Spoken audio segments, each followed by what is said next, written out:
আমরা এর আগের দিন কি কি পড়েছিলাম, বৈশিষ্ট্য কাকে বলে, জিন কাকে বলে, আর এক সংকর জনন, দ্বিসংকর জনন, এগুলো পড়েছিলাম। তো আমি আরেকবার বলে দিচ্ছি। দেখো, যদি আমরা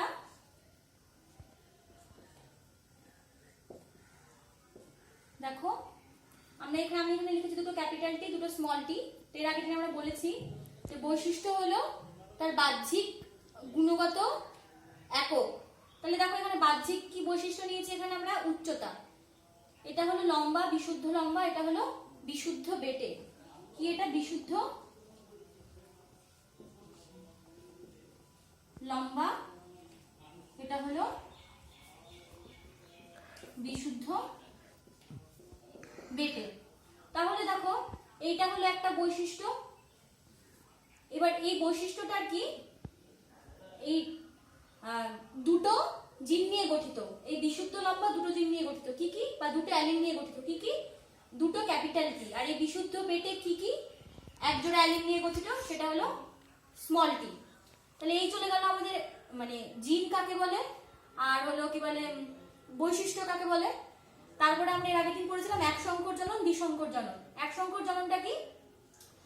যখন আমরা কি এক জোড়া বিপরীতধর্মী বৈশিষ্ট্যযুক্ত দুটি একই প্রজাতির জীবের মধ্যে সংকরায়ন ঘটাবো, তখন সেটাকে বলে এক সংকর জনন। তাহলে দেখো এই যদি আমরা এর সঙ্গে সংকরায়ন ঘটাই, এটা এক জোড়া বিপরীতধর্মী বৈশিষ্ট্য। কারণ দেখো বিশুদ্ধ লম্বা এটা, আর এটা বিশুদ্ধ বেটে। তাহলে এক জোড়া একটা বিপরীতধর্মী বৈশিষ্ট্য হলো একটা লম্বা একটা বেটে, বিপরীতধর্মী বৈশিষ্ট্য।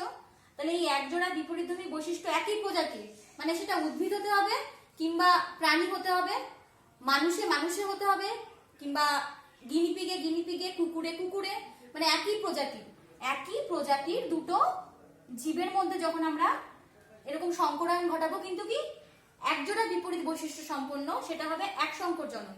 আবার যখন আমরা দেখো একই প্রজাতির দুটো বিপরীত দুই জোড়া বিপরীত বৈশিষ্ট্য সম্পন্ন একই প্রজাতির দুটো জীবের মধ্যে যখন আমরা জনন ঘটাবো, সেটা হবে দ্বিসংকর জনন। যেমন ধরো এখানে আমি যদি নিই বিশুদ্ধ লম্বা বিশুদ্ধ বেটে নিয়েছি, আবার এর সঙ্গে যদি যুক্ত করি বিশুদ্ধ লম্বা ও বেগুনি ফুল, আর এখানে বিশুদ্ধ বেটে ও সাদা ফুল। তাহলে দেখো দুই জোড়া বিপরীত বৈশিষ্ট্য সম্পন্ন হলো। কারণ একটা বিপরীত বৈশিষ্ট্য হলো লম্বা আর বেটে, আর একটা বিপরীত বৈশিষ্ট্য হলো বেগুনি ফুল সাদা ফুল। তাহলে দেখো দুই জোড়া বিপরীত বৈশিষ্ট্য সম্পন্ন চারিত্রিক বৈশিষ্ট্য সম্পন্ন জীব হলো। তাহলে দুই জোড়া বিপরীত চারিত্রিক বৈশিষ্ট্য সম্পন্ন দুটি জীবের মধ্যে যখন সংকরায়ন ঘটানো হবে, তখন সেটা দ্বিসংকর জনন।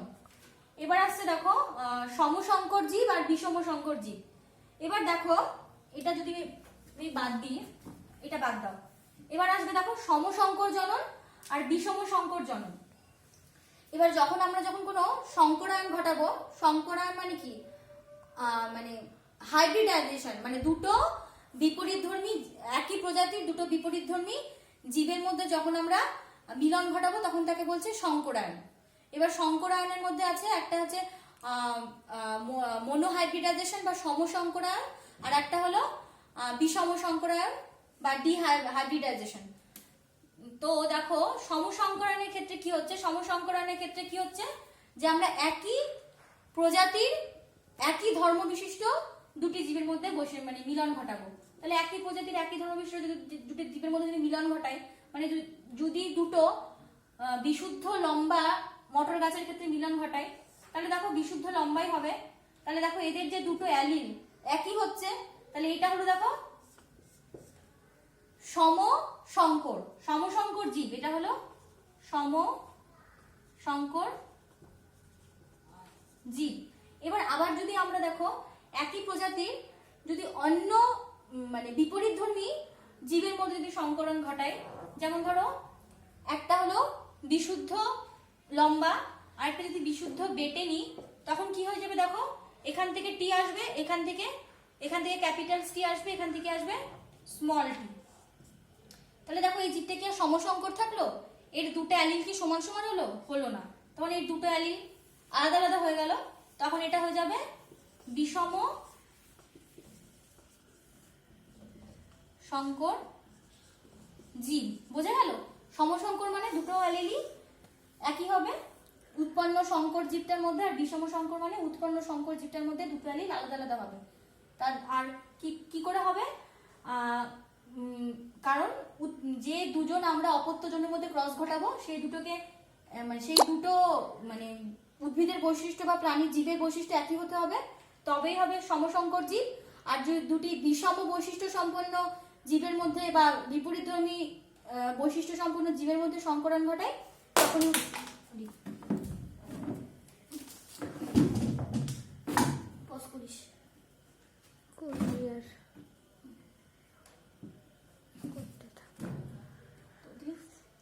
তখনই হবে আমাদের বিষম সংকর জীব। আর আগেই বললাম মোনো হাইব্রিডাইজেশন আর ডাই হাইব্রিডাইজেশন। মোনো মানে একটি বৈশিষ্ট্যের দুটি বিপরীতধর্মী জীবের মধ্যে যখন আমরা ক্রস ঘটাবো তখন সেটা মোনো হাইব্রিডাইজেশন। আর যখন দুজনা বিপরীতধর্মী বৈশিষ্ট্যের দুটি জীবের মধ্যে যখন আমরা ক্রস ঘটাবো সেখানে সেটা ডাই হাইব্রিডাইজেশন। বুঝে গেছে? এবার আসছে আমাদের এই যে আমরা ক্রস ঘটাচ্ছি, এবার দেখো আমাদের আসছে এটা হলো আমাদের অপত্যজনু বা মাতৃ পিতৃ জনু। কারণ কি বলতো, এটা হলো মাতৃজনু বা জনিত্রীজনু, যেখান থেকে কি হচ্ছে আমাদের গ্যামেট উৎপন্ন হচ্ছে। এই যদি আমরা এর সঙ্গে এটা ক্রস ঘটাই তাহলে কি হচ্ছে, এই জিনিসটা হলো আমাদের জনিত্রীজনু বা মাতৃপিতৃজনু। তো এইটাকে আমরা বলি পিজনু। তাহলে আমরা বলতে পারি যে জনিত্রী জনু থেকে অপত্যজনুর সৃষ্টি হচ্ছে বা গ্যামেটের সৃষ্টি হচ্ছে সেটা হলো পিজনু। তাহলে এইটাকে আমরা বলছি পিজনু। বোঝা গেল? এইবার এখান থেকে কি আসছে, এইখান থেকে দেখো কি আসছে, এইটা থেকে আসছে টি, এইটা থেকে আসছে টি, এটা থেকে আসছে ক্যাপিটাল টি, এটা থেকে আসছে স্মল টি। তো এইটাকে আমরা বলছি গ্যামেট। ঠিক আছে? এবার এই গ্যামেটের মধ্যে যখন ক্রস ঘটছে তখন দেখো আসছে ক্যাপিটাল টি একটা, স্মল টি একটা। তাহলে এইটাকে আমরা কি বলছি, F1 অপত্য জনু। তাহলে দেখো প্রথমে আমরা কি, তাহলে প্রথম থেকে আসি, যে জনিত্রী কোষ থেকে যে জনিত্রী কোষের আমরা সংকরায়ন ঘটাবো বা যে পিতৃমাতৃ কোষ থেকে নতুন অপত্য কোষের সৃষ্টি হচ্ছে তাকে আমরা বলছি P1 জনু। এবং সেই P1 জনু থেকে যে অ্যালিলগুলো আসছে সেই অ্যালিলগুলোকে বলছি আমরা গ্যামেট। তারপরে সেই গ্যামেট দুটোর মিলন ঘটে যে জীবটা উৎপন্ন হচ্ছে সেটাকে বলছি আমরা F1 অপত্য জনু। এইবার কি, এই F1 অপত্য জনুগুলোর মধ্যে যদি আবার আমরা সংকরায়ন ঘটাই, একটা যদি F1 অপত্য জনু, একটা যদি আমরা স্ত্রী গ্যামেট নিই, একটা যদি পুং গ্যামেট নিই, তারপরে যে সংকর জীবগুলো উৎপন্ন হবে তাকে বলছে F2 অপত্য জনু। যেমন ধরো এটা F1 অপত্য জনু মানে কি তৈরি হয়েছে, একটা সংকর লম্বা তৈরি হয়েছে টি আর টি। তাহলে এইটার যদি আমরা ক্রস ঘটাই আবার, ঠিক আছে, ক্রস ঘটাচ্ছি, তাহলে আমরা কি পাচ্ছি দেখো, এখান থেকে কি আসবে, এর থেকে আসবে দেখো একটা ক্যাপিটাল টি একটা স্মল টি। এর থেকে কি আসবে, একটা ক্যাপিটাল টি স্মল টি। এইটা আমরা ধরলাম পুং গ্যামেট। ঠিক আছে? এই দেখো এটা হলো পুং চিহ্ন মানে পুরুষ চিহ্ন, এই চিহ্নটা দিয়ে বোঝায়। আর এটা যদি ধরি আমরা স্ত্রী গ্যামেট, এটা হলো স্ত্রী চিহ্ন বোঝায়। এখানে আমি লিখে দিচ্ছি, এটা হলো পুং চিহ্ন, এটা হলো স্ত্রী চিহ্ন। তাহলে এটা নিলাম পুং গ্যামেট, এটা নিলাম স্ত্রী গ্যামেট। নিয়ে যদি আমরা ক্রস ঘটাই দেখো এখান থেকে ক্যাপিটাল টি স্মল টি আসছে, এখান থেকেও ক্যাপিটাল টি স্মল টি আসছে। এবার যদি আমরা ক্রস করি দেখো প্রথমে এর সাথে এটা, তারপরে কি হচ্ছে আবার এর সাথে এটা, এর সাথে এটা, প্রথমে এর সাথে এইটা, এর সাথে এইটা, আবার এর সাথে এইটা, এর সাথে এইটা, এইভাবে ক্রস করব। তাহলে দেখো প্রথমে কি আসছে, টি আসছে, সরি টি দুটোই ক্যাপিটাল টি আসছে। তারপরে দেখো এর সাথে এইটা, প্রথমে এর সাথে এইটা করলাম, এবার এর সাথে এইটা, তাহলে আবার কি আসছে ক্যাপিটাল টি আর স্মল টি। আবার দেখো স্মল টির সাথে ক্যাপিটাল টি, কিন্তু আগে আমরা এখানে ক্যাপিটাল টিটাই লিখবো। কেন? ক্যাপিটাল টিটা হলো প্রকট বৈশিষ্ট্য আর এটা হলো প্রচ্ছন্ন বৈশিষ্ট্য। এখানে লিখলাম ক্যাপিটাল টি, এটা হলো স্মল টি। এখানে দেখো দুটোই লিখবো, দুটোই স্মল টি লিখবো, কারণ দুটোই স্মল টি আসছে। তাহলে দেখো এই যে আমরা সংকর জীবগুলো পেলাম, এগুলা হলো F2 অপত্য জনু। তাহলে বোঝা গেল, প্রথমটা যেটা পাচ্ছি সেটা F1 অপত্য জনু, তারপরে আবার F1 অপত্য জনুগুলোর মধ্যে যখন আমরা সংকরায়ন ঘটাচ্ছি তখন যে সংকর জীবগুলো আমরা পাবো সেটা হলো F2 অপত্য জনু। আর এই চিহ্নটাকে, এটা আমি পুংগ্যামেট নিয়েছি, এটা আমি স্ত্রীগ্যামেট নিয়েছি। আরেকটা জিনিস বলিনি, প্রচ্ছন্ন আর প্রকট বৈশিষ্ট্য। যেমন ধরো এই যে F1 অপত্য জনু, এই যে ক্যাপিটাল টি স্মল টি পাচ্ছি, এর ক্ষেত্রে কি দেখো লম্বার বৈশিষ্ট্য, লম্বারও জিন আছে আবার বেটেরও জিন আছে, কিন্তু প্রকাশ পেল কোনটা? লম্বার জিনটা। কেন? আমরা একে বলছি সংকর লম্বা, এটাকে কি বলছি? সংকর লম্বা, সংকর লম্বা। তো এখানে বেটের জিনটা প্রকাশ পেল না, সেহেতু এই যে লম্বার জিনটা প্রকাশ পাওয়ায় ক্যাপিটাল টি কে বলছে প্রকট জিন, আর এই যে স্মল টি যেটা, সেটা জিনটা প্রকাশ পাচ্ছে না, তাই এটা হলো প্রকট জিন। তাই একটি অ্যালিলের মধ্যে, একটি বিষমধর্মী অ্যালিলের মধ্যে যে অ্যালিলটির বৈশিষ্ট্য প্রকাশ পাবে সেটা হলো প্রকট জিন, আর যে অ্যালিলটির বৈশিষ্ট্য প্রকাশ পাবে না সেটা হলো প্রচ্ছন্ন জিন। বুঝে গেল? প্রকট জিন আর প্রচ্ছন্ন জিন। এবার আসছে দেখো ফিনোটাইপিক আর জিনোটাইপিক অনুপাত। ফিনোটাইপিক হলো মানুষের বাহ্যিক বৈশিষ্ট্যগত অনুপাত বা বাহ্যিক বৈশিষ্ট্যগত গুণাবলী, আর জিনোটাইপিক হলো জিনগত। তাহলে দেখো এই যে আমরা এখানে পেলাম, কি পেলাম? একটা বিশুদ্ধ লম্বা, দুটো সংকর লম্বা, আর একটা কি পেলাম?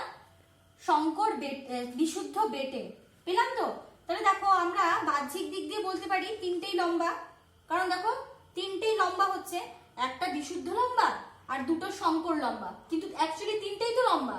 তাহলে বাহ্যিক দিক দিয়ে দেখতে পাচ্ছি তিনটেই লম্বা, তাহলে তিনটে পেলাম লম্বা। আর একটা দেখো বেটো, বিশুদ্ধ বেটো, মানে একটা বেটো, তাহলে 3:1 কি হচ্ছে? 3:1। এইটা আমাদের হলো, এটা হলো আমাদের ফিনোটাইপিক অনুপাত। আর কি? এবার দেখো এই যে তিনটার মধ্যে, এই তিনটে লম্বার মধ্যে আবার দেখো একটা বিশুদ্ধ লম্বা, দুটো সংকর লম্বা। তাহলে জিনগত দিক থেকে আমরা যদি দেখি যে একটা একদম বিশুদ্ধ লম্বা, ওর মধ্যে আর কোনো কিছু নেই, আর একটার মধ্যে দেখো আবার প্রচ্ছন্ন হিসেবে স্মল টি রয়েছে, তাহলে এটা সংকর লম্বা। তাহলে জিনোটাইপিক দিক থেকে দেখতে গেলে দেখো একটা বিশুদ্ধ লম্বা মানে 1, দুটো সংকর লম্বা মানে 2, আবার একটা বিশুদ্ধ বেটে মানে 1। দেখো তাহলে 1:2:1, এইটা হলো জিনোটাইপিক অনুপাত। তাহলে এই হলো ফিনোটাইপিক আর জিনোটাইপিক অনুপাত।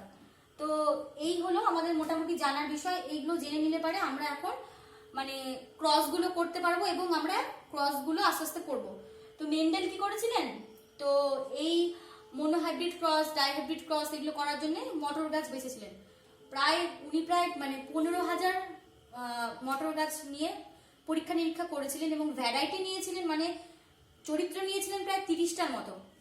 তো মোট তিনি যে মটর গাছগুলো নিয়ে কার্যকলাপ করেছিলেন, মোট 7 জোড়া উনি বিপরীত বৈশিষ্ট্য নিয়েছিলেন। সেই বিপরীত বৈশিষ্ট্যগুলো তোমরা বই থেকে পড়ে নেবে, অসুবিধা হবে না বোঝার। প্লাস এই যে তিনি এই মটর গাছটা বেছেছিলেন, কেন বেছেছিলেন সেটাও বই থেকে পড়ে নেবে। আর আজকে এই অবধি পড়া থাকলো, এর পরের দিন আবার নেক্সট বোঝাবো। এগুলো যেগুলো বই থেকে পাবে সেগুলো পড়ে নেবে, আর যেগুলো বুঝতে অসুবিধা হচ্ছে আমাকে বলবে, সেগুলো আমি বুঝিয়ে দেবো।